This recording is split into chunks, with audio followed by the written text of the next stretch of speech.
भविष्य की एक ऐसी दुनिया जहां अगर कोई इंसान अपराध करता है तो पुलिस उसे पूरी दुनिया से ब्लॉक कर देती है, जिससे वो न ही किसी को देख सकता है न ही किसी की आवाज सुन सकता है। ये कहानी है उस इंसान की जो जिंदा होते हुए भी पूरी दुनिया के लिए मर चुका है। कहानी की शुरुआत में हमें मैट नाम का आदमी दिखाया जाता है जो एक लव गुरु है। मैट उन लड़कों की मदद करता है जो लड़कियों से बात नहीं कर पाते, लेकिन मैट इसके लिए आई लिंक नाम की एक खास टेक्नोलॉजी का इस्तेमाल करता है। इस टेक्नोलॉजी की मदद से लड़का जो भी देखता है वही सब मैट भी उसी वक्त देख सकता था, जिससे मैट का काम बेहद आसान हो जाता है। और एक दिन वो आई लिंक के जरिए हैरी नाम के लड़के की मदद कर रहा था, यानी हैरी जो कुछ भी देख सकता है मैट भी वही सब देख रहा था। इसलिए मैट हैरी को सलाह देता है कि उसे किस तरह के कपड़े पहनने चाहिए और किस तरह का परफ्यूम लगाना चाहिए ताकि लड़कियां उससे अट्रैक्ट हो सकें। इसके बाद हैरी एक ऑफिस पार्टी में पहुंचता है, लेकिन ये हैरी के ऑफिस की पार्टी नहीं होती। इसी वजह से हैरी थोड़ा डरा हुआ होता है।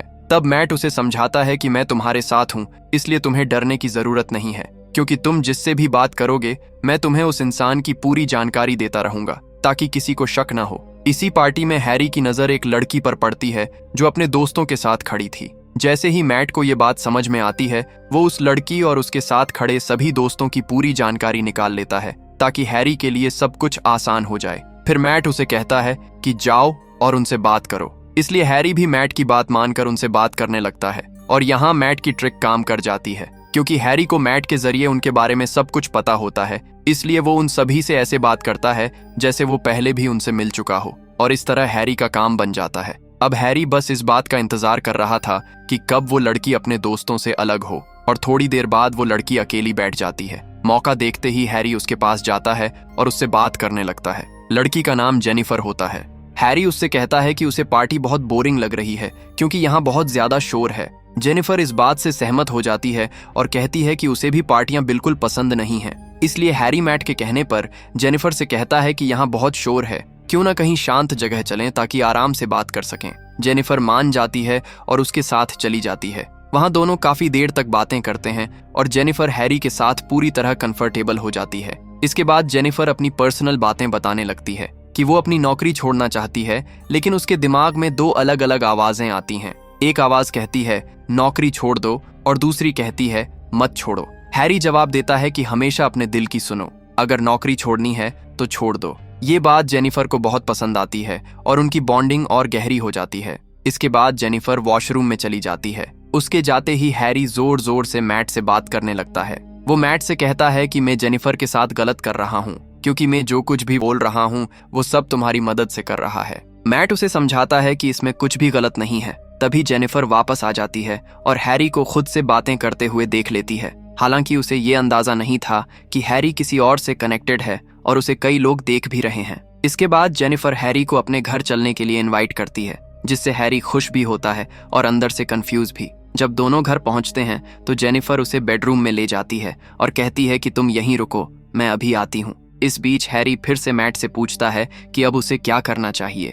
मैट उसे कहता है कि डरने की जरूरत नहीं है, तुम्हारा काम बन चुका है। तभी जेनिफर वहां 2 ड्रिंक्स लेकर आती है और वो फिर से हैरी को बात करते हुए सुन लेती है। इसलिए वो हैरी को ड्रिंक ऑफर करते हुए उसे थोड़ी पिला देती है, जिससे उसे खांसी आने लगती है। लेकिन तभी जेनिफर कुछ ऐसा बोलती है जिसे सुनकर हैरी, मैट और बाकी सभी के होश उड़ जाते हैं। जेनिफर कहती है कि ये ड्रिंक उनके दिमाग वाले राक्षस को हमेशा के लिए मार देगी। कोई भी समझ नहीं पाता कि ये सब क्या हो रहा है। असल में जेनिफर स्किज़ोफ्रेनिया नाम की बीमारी से पीड़ित थी। इस बीमारी की वजह से उसे आवाजें सुनाई देती हैं। जब जेनिफर ने हैरी को अकेले बड़बड़ाते हुए देखा तो उसे लगा कि हैरी भी उसी बीमारी से जूझ रहा है। इसी वजह से वो उसे अपने घर लाई। वो बताती है कि वो काफी समय से इस दिमाग वाले राक्षस को मारने की कोशिश कर रही थी, लेकिन उसके अंदर इतनी हिम्मत नहीं थी। लेकिन जब उसने हैरी को देखा तो उसे लगा कि वो अकेली नहीं है। असल में जेनिफर जो ड्रिंक्स लाई थी उन दोनों में जहर मिला हुआ था। वो चाहती थी कि हैरी भी वो ड्रिंक पिए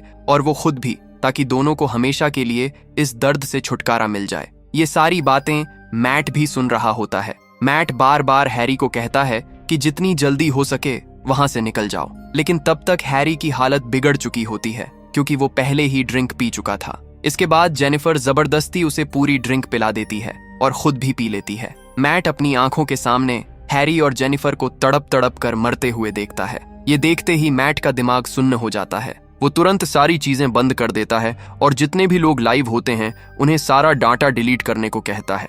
साथ ही उसके पास जितने भी सबूत होते हैं वो सब मिटाने लगता है ताकि इस केस से उसका कोई कनेक्शन न निकल सके। लेकिन मैट की पत्नी को ये सारी बातें पता चल जाती हैं। उसे इतना गुस्सा आता है कि वो मैट को ब्लॉक कर देती है। अब तक हमने सोशल मीडिया पर ब्लॉक करना देखा था, लेकिन यहाँ हमें ऐसी टेक्नोलॉजी दिखाई जाती है जिसमें आप रियल लाइफ में भी किसी को ब्लॉक कर सकते हैं, जिसके बाद आप उसकी आवाज नहीं सुन पाएंगे, उसे देख नहीं पाएंगे और वो भी नहीं आपको देख और सुन पाएगा। इसी तरह मैट की पत्नी उसे ब्लॉक कर देती है। इसके बाद मैट को गिरफ्तार कर लिया जाता है, लेकिन वो अपनी स्किल से पुलिस का सबसे पेचीदा केस सोल्व करवा देता है। इसलिए उसे जेल में डालने की बजाय पुलिस उसे पूरी दुनिया से ब्लॉक कर देती है, जिससे अब उसे पूरी दुनिया के लोग धुंधले ही दिखाई देते हैं। इसका मतलब ये होता है कि अब वो किसी को देख नहीं सकता, किसी की आवाज नहीं सुन सकता, वो न किसी से मदद मांग सकता है और न किसी से बात कर सकता है। लेकिन इससे भी बुरा ये होता है कि वो अब हर इंसान को लाल रंग में दिखाई देगा। लाल रंग का मतलब अपराधी, यानी लोग उसे देखते ही अपना रास्ता बदल लेते हैं।